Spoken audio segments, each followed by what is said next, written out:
জানবে তুমি রমাদান কি জানবে?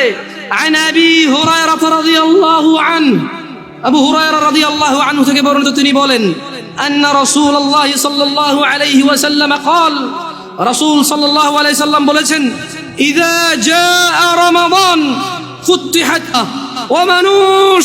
শুনে নাও, আবু হুরায়রা বলছে মুহাম্মদ সাল্লাল্লাহু আলাইহি ওয়াসাল্লাম বলেছে, ইযা জাআ রমাদান, যখন রমাদান মাস আসে, আল্লাহ আল্লাহ আল্লাহ আল্লাহ আল্লাহ, ফুতিহাত আবওয়াবুল জান্নাহ, আবওয়াবুল জান্নাহ, জান্নাতের দরজা খুলে দেওয়া হয়। ওয়া গুলিকাত আবওয়াবুন নার, জাহান্নামের দরজাকে বন্ধ করে দেওয়া হয়। আলহামদুলিল্লাহ, ইয়া আল্লাহ, কি মাস এটা? ইয়া আল্লাহ, আর কি মাস! সুবহানাল্লাহ। শাহরু রমাদান আল্লাযী উনজিলা ফীহিল কুরআন হুদাল লিন-নাসি ওয়া বায়িনাতিন মিনাল হুদা ওয়াল ফুরকান ফামান শাহিদা মিনকুমুশ শাহর ফালিয়াসুম। আল্লাহ সুবহানাহু ওয়া তাআলা বলেছেন, রমাদান মাস কুরআনুল কারীম অবতীর্ণর মাস, যা সুস্পষ্ট হিদায়াত, মানুষকে হিদায়াতের দিশা দেখায়, এবং ওয়াল ফুরকান, সত্য ও মিথ্যার পার্থক্যকারী হচ্ছে এই কুরআনুল কারীম, যা রমাদান মাসে নাযিল করেছে।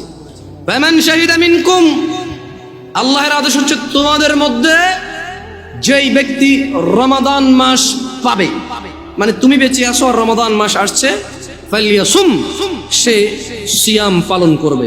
তাহলে এটা ফরজ হয়ে গেল। রমাদান কি হয়ে গেল? রমাদান ফরজ হয়ে গেল। জান্নাতের দরজা খুলে দেওয়া হয়, জাহান্নামের দরজা বন্ধ করে দেওয়া হয়। ওয়া সুফিদাতিশ শায়াতিন, এবং দুষ্ট জিনদেরকে বন্দী করে ফেলা হয়। রোজা যে ভাঙছো, শয়তানের তো দোষ দিতে পারবে না। রমজান মাসে যারা নামাজ পড়ে না, তারা তো ইবলিসের দোষ দিতে পারবে না। যদিও কিয়ামতে ইবলিসের দোষ দিয়ে পার পাওয়া যাবে না রমজান মাস ছাড়াও, কিন্তু বড় আফসোস, যারা রমজানের সিয়াম পালন করে না, 5 ওয়াক্ত সালাত আদায় করে না, জিনা করে, ধূমপান, মদ পান করে, গাঁজা পান করে, যারা রমাদানে জুলুম করে স্ত্রীদের প্রতি, যারা ছেলে সন্তানের প্রতি জুলুম করে, যারা গালাগালি মারামারি করো, তোমরা রমাদানে ইবলিসের তো দোষ দিতে পারবে না। ঈমান এনেছো রবের প্রতি, রব তোমাদের বলছে, ইয়া আইয়ুহাল্লাযীনা আমানু কুতিবা আলাইকুমুস সিয়ামু কামা কুতিবা আলাল্লাযীনা মিন ক্বাবলিকুম লাআল্লাকুম তাত্তাকুন। বেতাকাবাসী, তোমরা যারা আল্লাহর প্রতি ঈমান এনেছো, যারা তোমরা ঈমান এনেছো শেষ দিবসের প্রতি, যারা তোমরা জানো এই পৃথিবী চিরস্থায়ী নয়, মৃত্যুর পর সাক্ষাৎ করবে তোমরা পৃথিবীর প্রতিপালক, মানুষের স্রষ্টার সাথে, যিনি আমাদের সব কর্মকাণ্ডের হিসেব রক্ষা করছেন, এবং সেই হিসেবের সম্মুখীন আমরা হতে হবে। তিনি বলছেন, হে তোমরা যারা ঈমান এনেছো, কুতিবা আলাইকুমুস সিয়াম, তোমাদের উপর রোজাকে ফরজ করা হয়েছে, তোমাদের উপর রোজাকে অনিবার্য করা হয়েছে, তোমাদের উপর রোজাকে করতেই হবে বলে করা হয়েছে। কেউ এটা থেকে পার পাবে না। কামা কুতিবা আলাল্লাযীনা মিন ক্বাবলিকুম, ও মুহাম্মদের উম্মতরা সাল্লাল্লাহু আলাইহি ওয়াসাল্লাম, তোমরা যারা ঈমান এনেছো আল্লাহর প্রতি, জেনে রাখো, তোমাদের উপর রমাদানকে ফরজ করা হলো, যেমন তোমাদের পূর্ববর্তী, তোমাদের আগে যে নবী রাসূল এসেছে, তোমাদের আগে যে উম্মতরা ছিল, ওদের উপরও যেমন রোজা ফরজ ছিল, ঠিক তোমাদের উপরও তেমন রোজা ফরজ। কেন?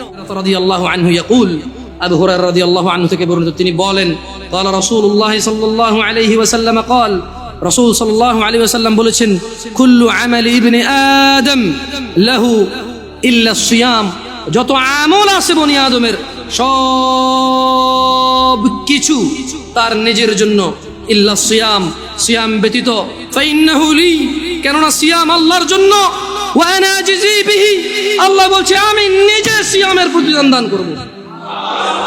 তোমার সালাত, তোমার যাকাত, তোমার হজ, তোমার সাদাকা, আল্লাহ সুবহানাহু ওয়া তাআলা বলছে, কুল্লু আমালি ইবনে আদম লাহু, সব ভালো কাজ বনি আদমের তার জন্য, ইল্লা সিয়াম, রোজা ছাড়া, ফাইন্নাহু লি, আল্লাহ বলছে যে রোজা হচ্ছে আল্লাহর জন্য, ওয়া আনা আজজি বিহি, এবং আমি, মানে আল্লাহ নিজে রোজার প্রতিদান দান করবে, কেউ দিতে পারবে না। তোমরা কেউ মিস করিও না এটাকে। ওয়াসিয়ামুল জুন্নাহ, মনে রাখবে রোজা হচ্ছে ঢাল স্বরূপ। ওয়া ইযা কানা ইয়াউমু সাওমি আহাদিকুম ফালা ইয়ারফুস ওয়ালা ইয়াসখাব, সিয়াম পালনের দিন তোমাদের কেউ যেন অশ্লীলতায় লিপ্ত না হয় এবং ঝগড়া বিবাদ না করে। ফাইন সাব্বাহ আহাদুন أو أو قاتله فليقل إني أمرؤ صيام إني أمرؤ صيام। যদি কেউ তাকে গালি দেয়, তোমাদের মধ্যে যদি কাউকে কেউ গালি দেয় অথবা ঝগড়া করে, সে যেন বলে আমি ঝগড়াও করবো না, গালিও দিব না, আমি সিয়াম। কারণ সিয়াম কার জন্য? চালায়, রিক্সা চালায়, অথবা খেটে খাওয়া, দৈনিক দিনে কাজ করে দিনে খায়। সবাইকে অনুরোধ করে বলবো, আপনারা রমাদান মাসের জন্য কিছু কিছু কিছু কিছু কিছু জমান। যদি এমনটা হয় যে রিক্সা আপনার রোজা নিয়ে নেবে, ভ্যান আপনার রোজা নিয়ে নেবে, যদি এমনটা হয় মাঠের ওই বীজ বপন আপনার রোজা নিয়ে নেবে, যদি এমনটা হয় ওই গাছ কাটতে গিয়ে আপনার রোজা নিয়ে নেবে, যদি এমনটা হয় ওই মাটি কাটতে গিয়ে মাটি আপনার রোজা নিয়ে নেবে, যদি এমনটা হয় এই বাস ড্রাইভিং, এই বাস আপনার রোজা নিয়ে নেবে, যদি এমনটা হয় মানুষ যে তোমার দিন মজুরি, তোমার দিনের কর্ম তোমার রোজা নিয়ে নেবে, আল্লাহ ভীরুতা নিয়ে নেবে, তবে তুমি বাদ দিয়ে দাও ওই ভ্যান রোজার জন্য। ও এখন বলবে জামশেদ ভাই বড় অযৌক্তিক কথা বললেন, পেট না চললে তখন বুঝতেন। আরে তুমি, তোমার মেয়েটা জন্ম হলো বাঁচবে কিনা জানো না, তার জন্য গাছ লাগাও, মাছ পালো, ডিপিএস করো, সুদ ঘুষ আরাম কিচ্ছু তুমি পরোয়া করো না। কবে তোমার মেয়ে বড় হবে এই আরেক বেটার সাথে ভেগে যাবে, নাকি তোমার কথা মতো বিয়ে করে তোমার খরচ যেটা তুমি জমাচ্ছ সেই খরচ তুমি করতে পারবে, তাও তো তুমি নিশ্চিত না। তবুও তুমি মাসে মাসে 2000 করে রাখছো কেন? সিয়ামের জন্য কি তুমি এই প্রস্তুতি নিতে পারো না? ও ভাই, তুমি যদি দিনের বেলা রিক্সা না চালাও, দেখবা যে সব লোক রাতে সন্ধ্যায় বের হচ্ছে। ভাই, তোমার দোকান খোলাতে যদি রোজা নষ্ট হয়ে যায়, দেখবা তুমি যখন দোকান দিনে খুলবা না তখন রাতেই তোমার বিক্রি হচ্ছে। কারণ মনে রাখবা এই নাঙ্গলকোটবাসী এই আশপাশ থেকে বাজার করে, দিনের বেলা দোকান না পেলে রাতে হলেও করতে হবে। দোকানই এগুলা, মানুষই এগুলা। বুঝাইতে পারেনি মনে হয়। কেন ভয় পাচ্ছ রিজিক? মানুষ সাল্লাম বলেছে ধনীদের 500 বছর পূর্বে দরিদ্র জান্নাতে প্রবেশ করে।